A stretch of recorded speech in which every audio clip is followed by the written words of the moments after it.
Be up, guys. Be up, guys. Welcome to the stream and another transfer one course. And so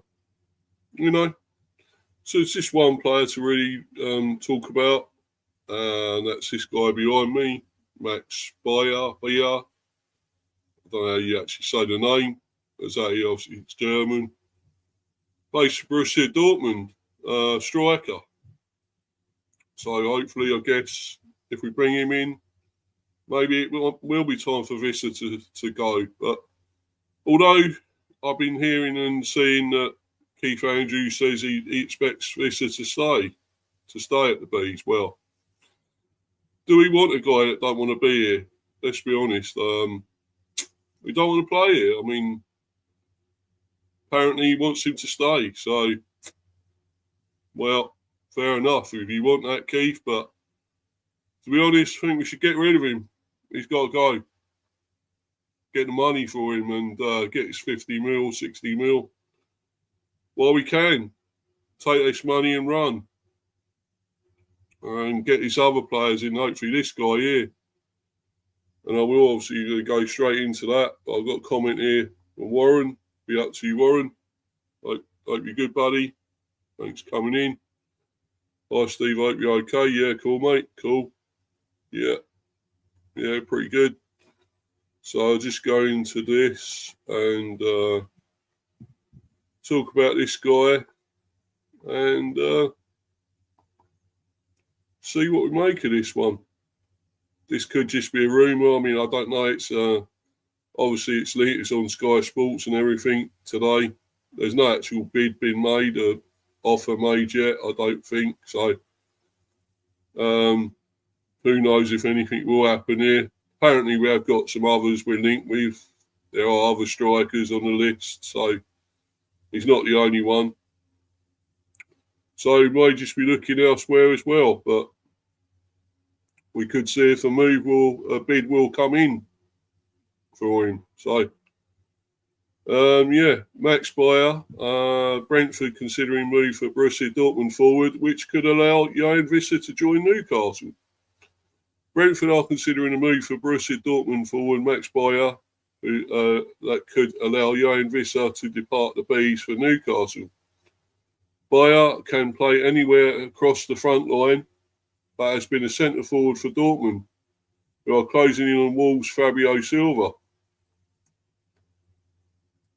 Brentford are considering a move for Borussia Dortmund's Max Beier. There has been no approach to Dortmund yet, though, and he's one of several forward players Brentford are looking at. Brentford are in the market for someone who plays predominantly off the left-hand side to potentially replace Newcastle target Johan Visser. The Bees want a replacement secure before letting Visser go. Beier can play anywhere across the front line, but has mostly been a centre forward at Dortmund. He is someone of long-term interest to Brentford who tried to sign him last summer. Yeah, 22-year-old, another young guy, young bloke, 22-year-old Germany international, signed for Dortmund instead and made 46 appearances last term, most of which were off the bench. He was also left on the bench for Dortmund's opening Bundesliga game against St. Pauli.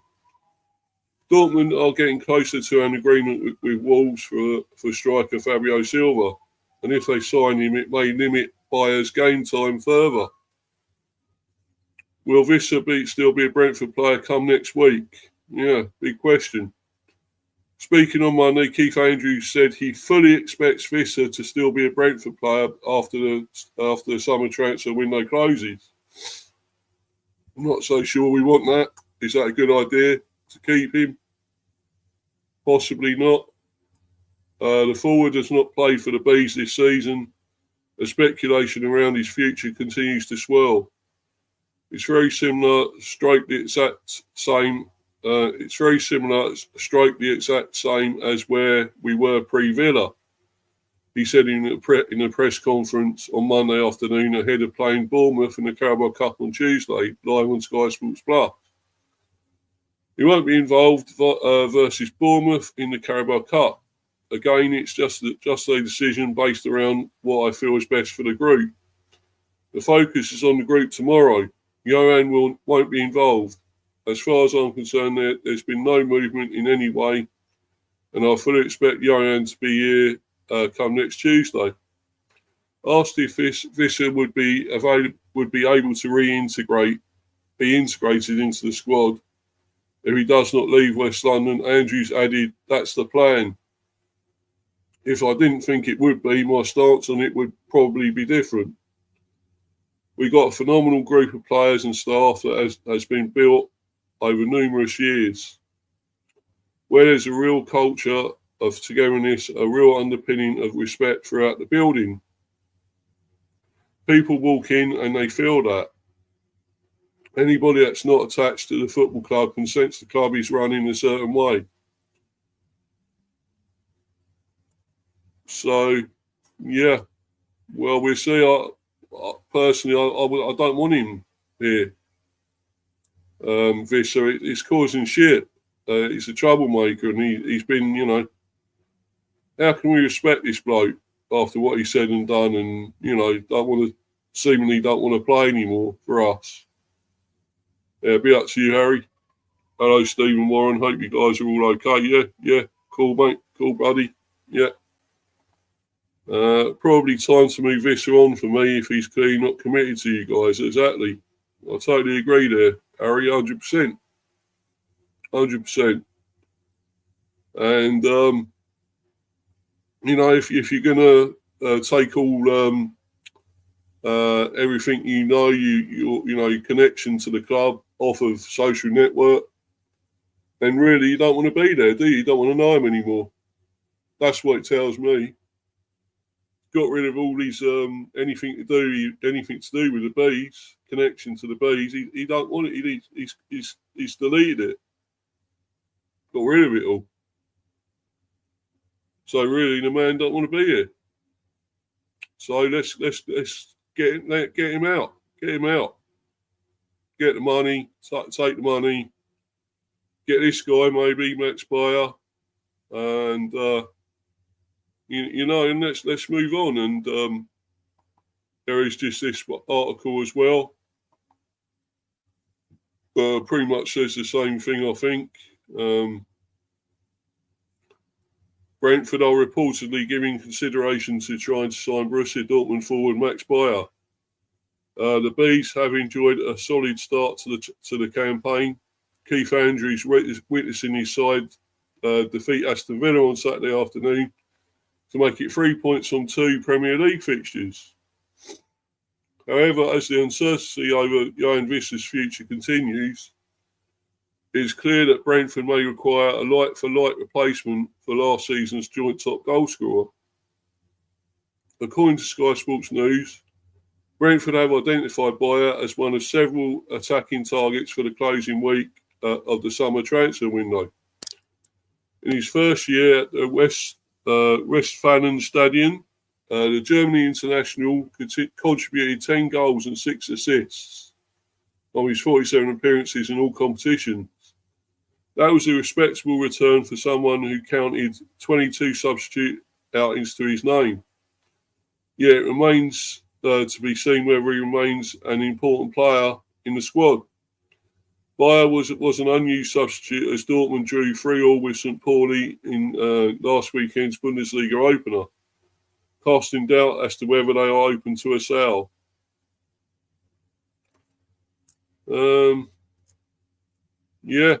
So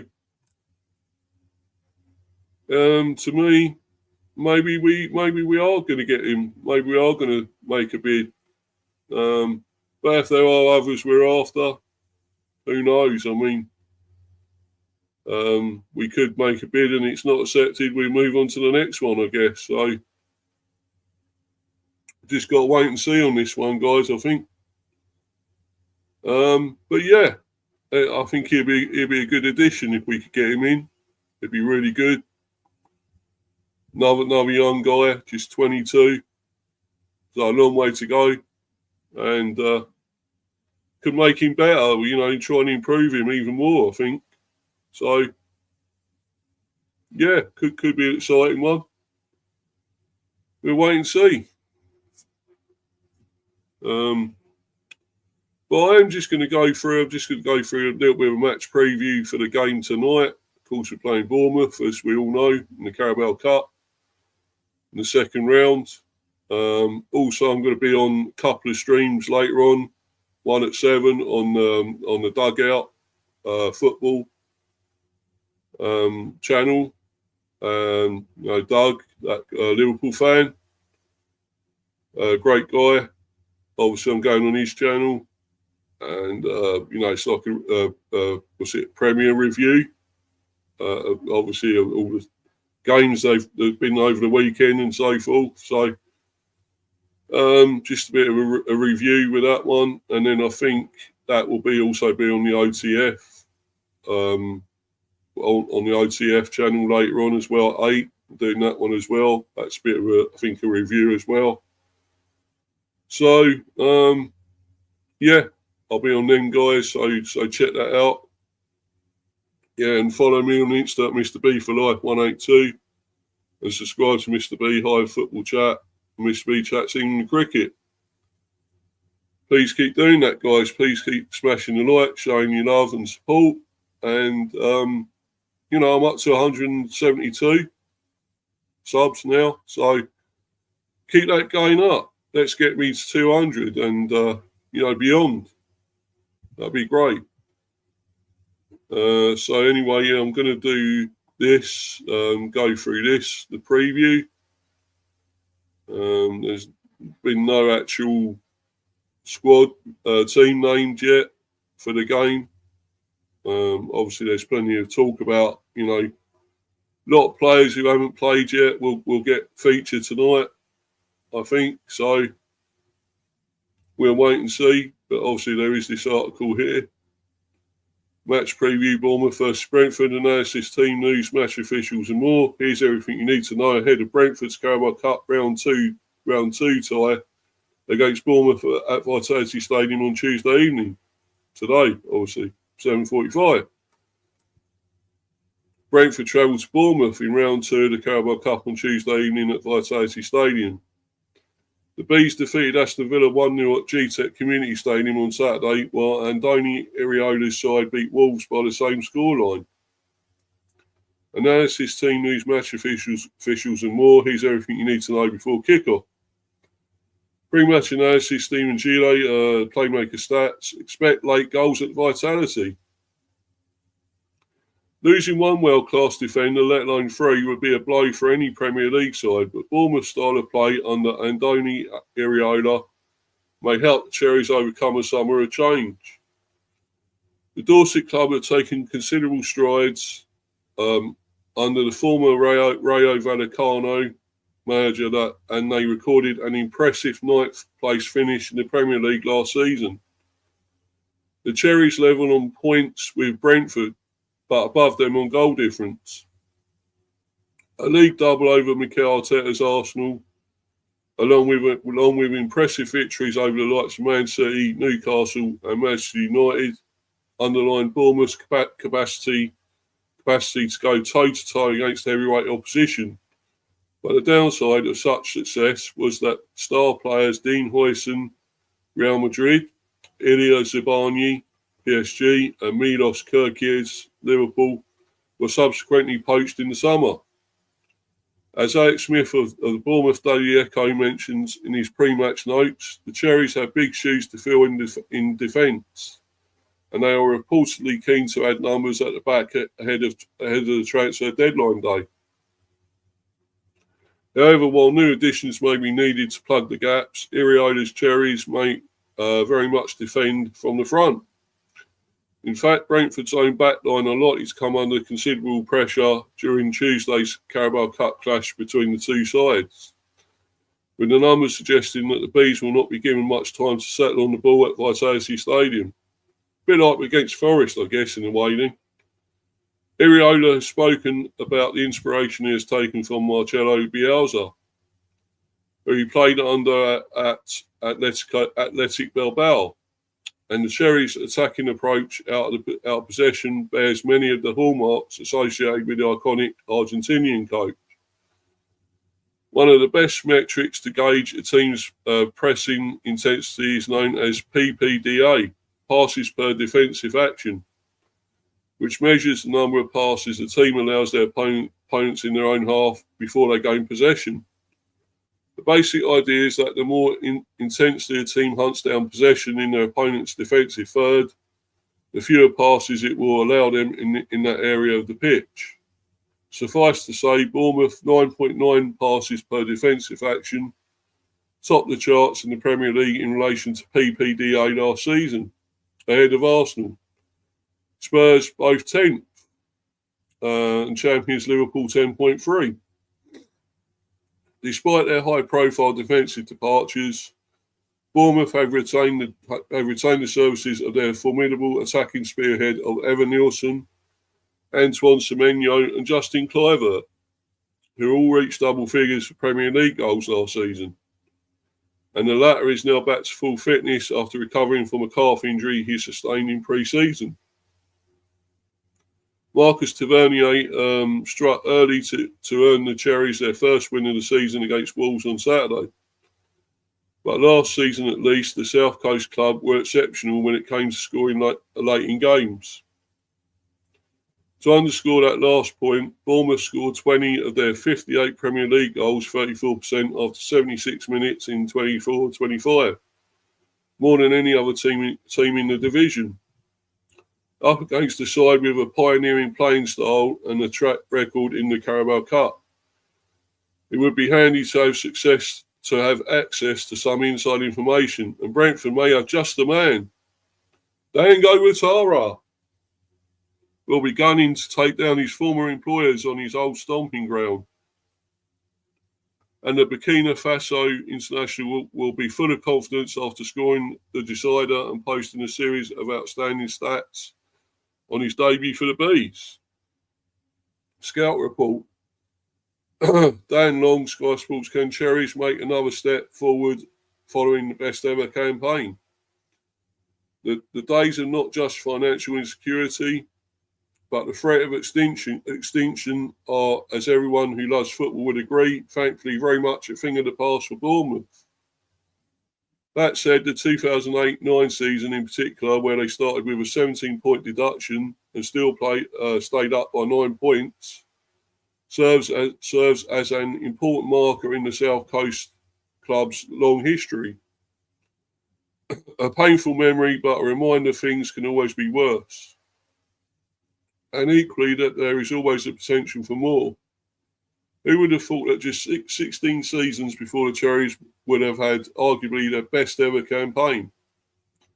It started on something of a negative when Dominic Solanke joined Tottenham, but Andoni Iraola's side were in the top 7 by Christmas. Midway through an 11-game unbeaten run, which set a new club record.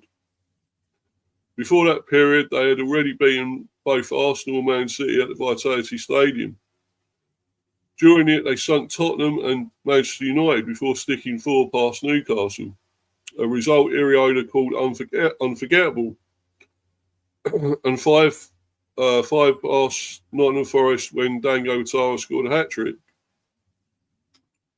Iraola has long been cautious of talking up his side's chances of qualifying for Europe, and again, he was not caught out, with Bournemouth finishing 9 points behind Forest in 7th. Even he could not deny his side made sizable strides towards that becoming a possibility in future. In future, though, as they set new top-flight club records for most wins, 15, fewest defeats, 12, most goals scored, 58, fewest goals conceded, 46, and most points, 56, as well as matching their highest ever finish, 9th. I've really enjoyed it this season with the team, said Iraola, after a final day win over already relegated Leicester. To finish the season outside of the top 10 would have been really unfair for us. There's been a busy summer of change in Dorset as they look to take things to the next level in 25-26. Dean Huijsen's move to Real Madrid kicked things off before Jadon Anthony, Milos Kerkez, Joe Rothwell, Mark Travers, Neto Ilya Sibani and Watara were sold. Losing both first choice centre backs and first choice left back, as well as 3 goalkeepers, including Kepa Arrizabalaga's loan return to Chelsea, would typically set alarm bells ringing. But Bournemouth have reinvested so wisely that there has been so little reason for panic. Amin Adli was part of the Bayer Leverkusen team that won the Bundesliga without losing a game in 23-24.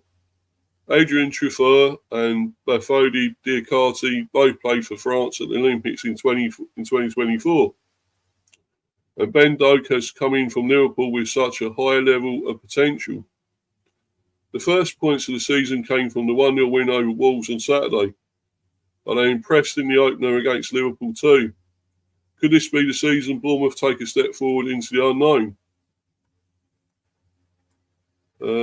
Right, the game plan with Alex Smith, senior sports journalist at the Bournemouth Daily Echo.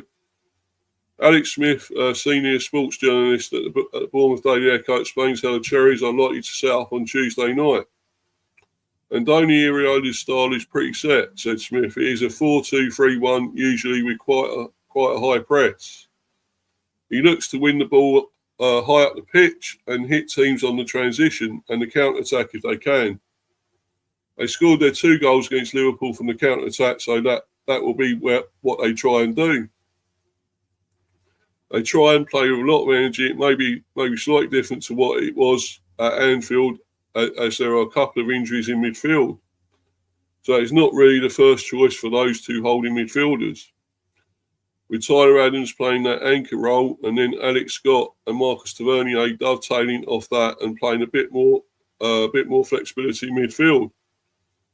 But I think it will be similar to what he does usually. There will be a lot of energy, a high press and hopefully lots of goals. Previous starting 11 versus Wolves in the Premier League 4-2-3-1, Petrovic, Smith, Diakate, Senesi, Truffert, Adams, Scott, Brooks, Tavernier, Semenyo and Evan Nielsen. That's quite a good team, that. I'm sure I wouldn't think that'd be totally the same team. I think it'd be changed a bit, quite a bit tonight. Let's read this comment from Harry. Gonna head off now, Steve. Hope you enjoy the rest of the stream, bro. See you tonight on the RS channel. Up the bees tonight. Yeah. Cheers, mate. Cheers, Harry. Yeah, we'll see you later, buddy. For that one. And yeah. Hopefully we get a good win. Hopefully we can win it, get through. A great cup run would be great, this season again.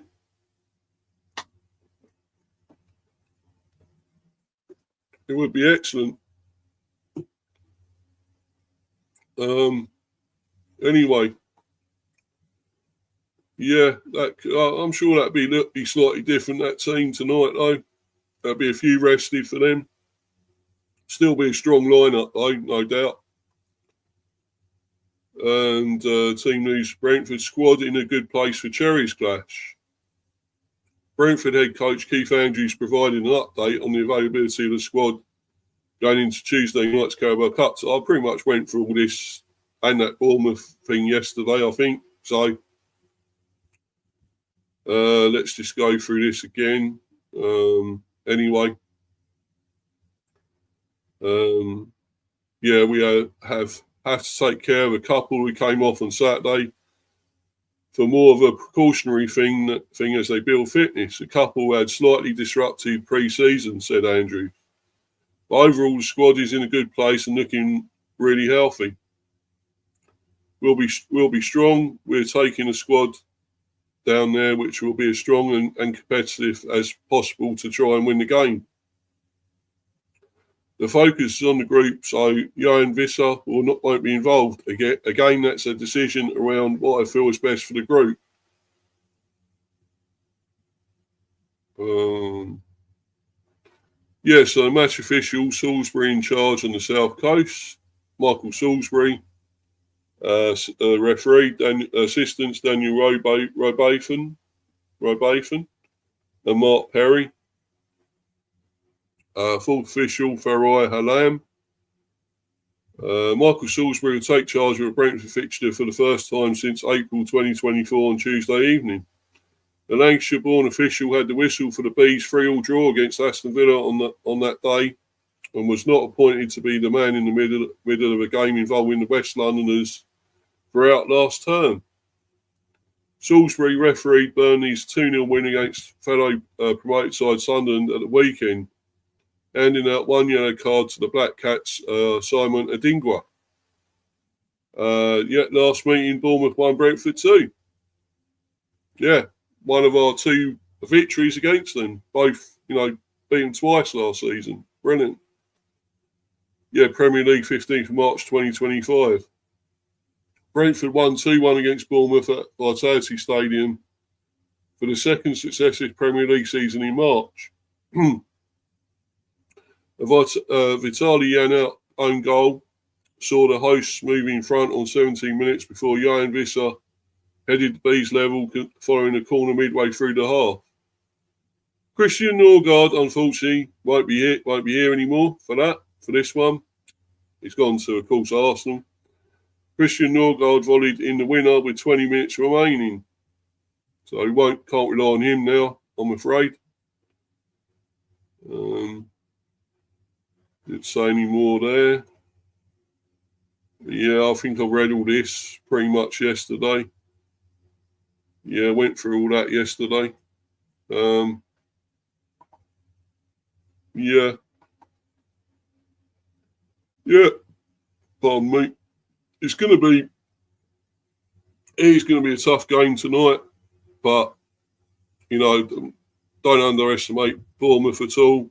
Fantastic team still, despite what they've said and going on about us.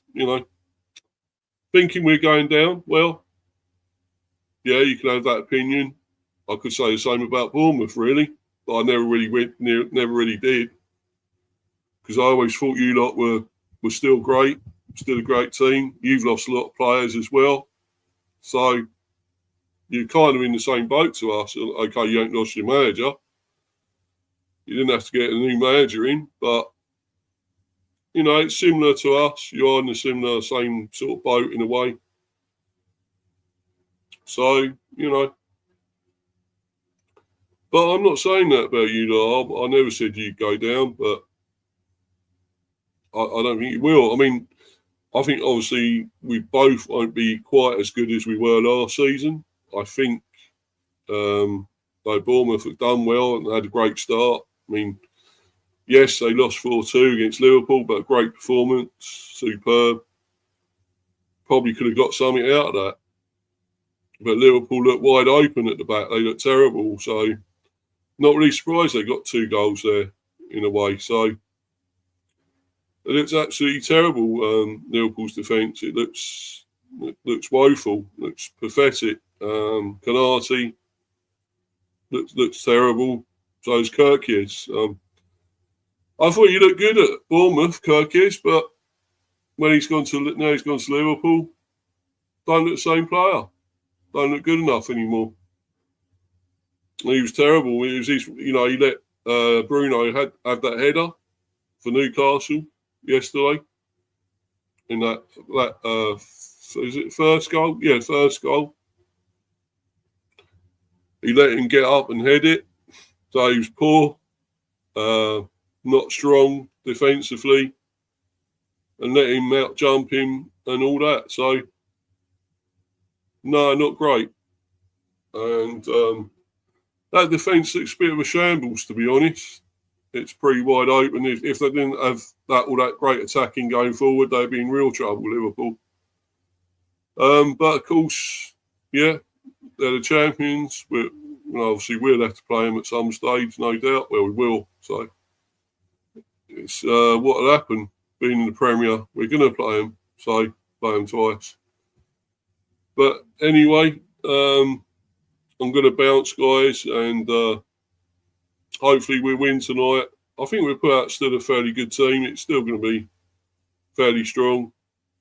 Obviously, I think we'll probably rest Kelleher. I think maybe Valdemarson come in, might rest Collins and Van der Berg, maybe. Pinnock. Well, no, actually Pinnock can't play, can he? So I don't know. Maybe Collins and Vandenberg will carry on. I don't know. It's possible.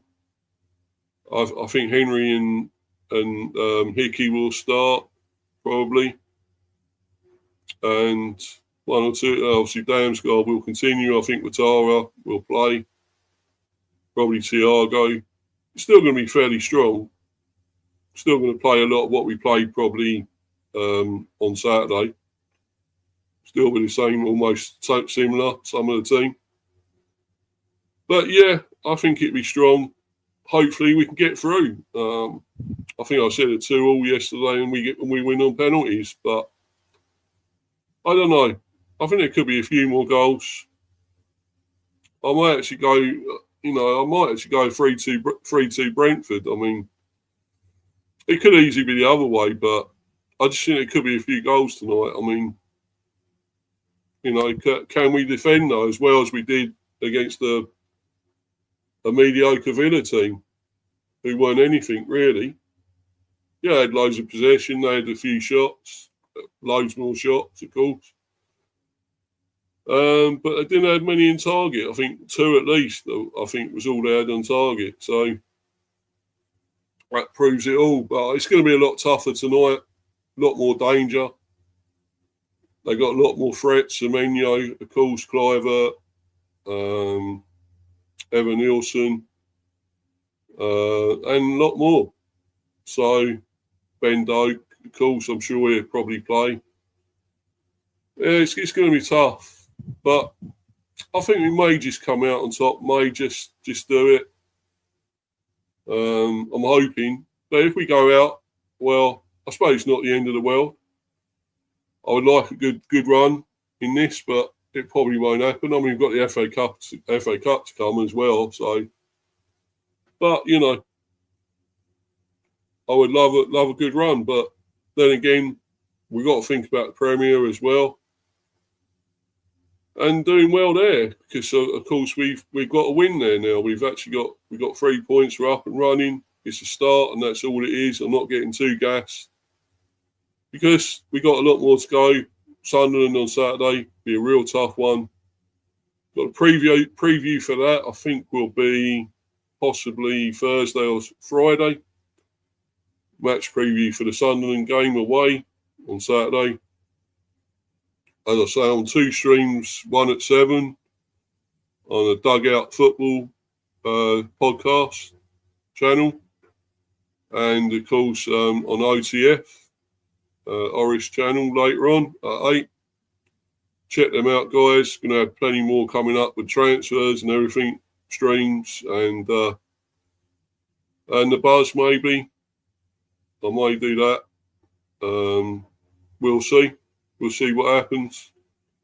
But plenty more to come, guys. Please keep smashing the likes and subbing.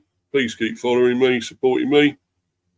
It's great, and thanks to Warren and Harry in the live chat. And to all the people who've been watching live or on playback, it's great. Thank you once again. It's much appreciated. And for now, though, I'm out of here. I'm bouncing. Cheers, guys. Thanks, everyone. Bye. Come on, the Bees. Come on tonight.